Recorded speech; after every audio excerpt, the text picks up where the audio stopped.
Let's see the basic concepts of information retrieval. What is basically information? Whatever input we give into the computer is taken as data. So the basic role of computer is to process whatever input we give into it. So we actually define computer as a data processing machine. So the inputs given to the computer is given back to the user as some sort of information.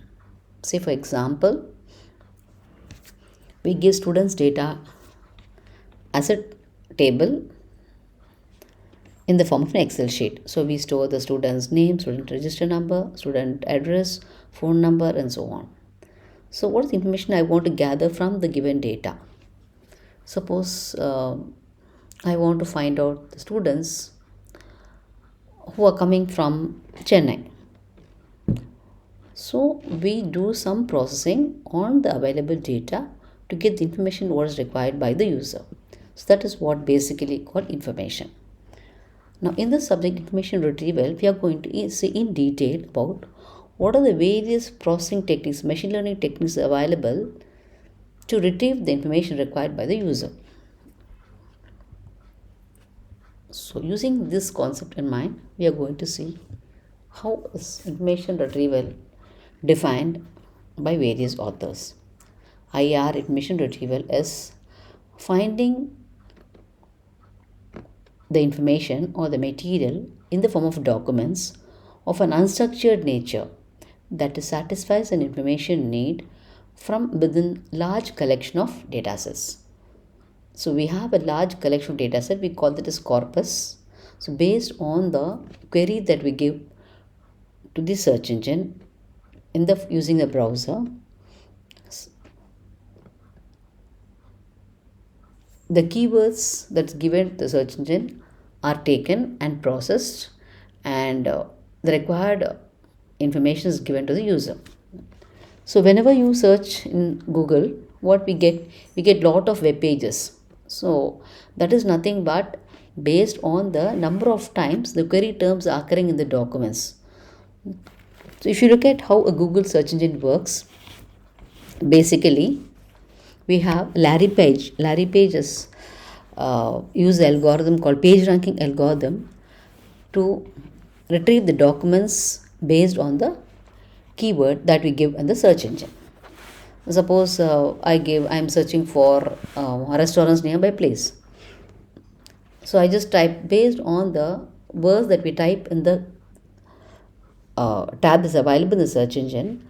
Only the keywords are taken, and these keywords are used for the searching process by the page ranking algorithm. So what is basically the page ranking algorithm is? So the web pages are ranked based on the number of times the query terms are occurring in the web pages. So if you look at the topmost page is available during search.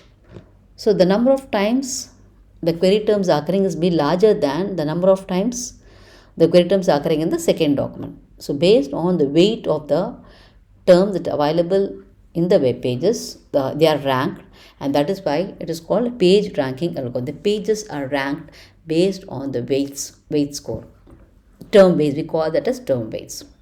So this is how basically a Google search engine works.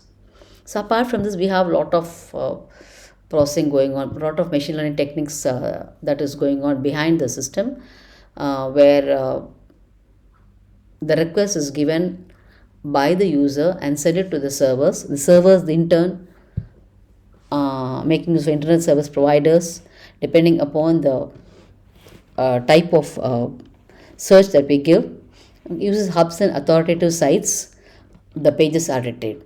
So what is large collection of documents? We call that as corpus. So from the large collection of documents, the information retrieval system processes the data and retrieves the information.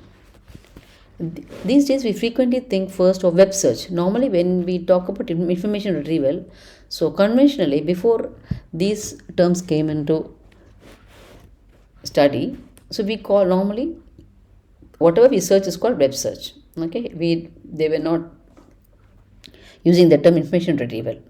So, like email search, searching we search in the desktop. Suppose I want to search something in my desktop, in my laptop, I just go to the search and I just type whatever I want, and all the application related to the particular term will be visible to you. Okay, that is also one type of search engine search. So, email search, searching your laptop, knowledge bases. Okay, so depending upon your research interest, you just gain knowledge. So what is knowledge? Knowledge means from the information we discover a hidden information, and that is called knowledge. Okay, so for many applications this information retrieval is used. And coming to the types of data that is being processed during the information search, it is unstructured data and structured data. So what is basically a structured data? Data which fits within the structure is called structured data. Okay, so it will be stored in the form of a table. We call them as a database, and we used a lot of database applications to process structured data.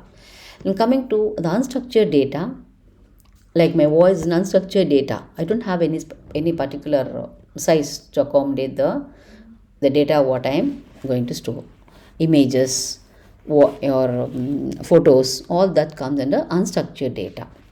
So information retrieval processes the information and gives back the data to the user in the form of structured data as well as unstructured data.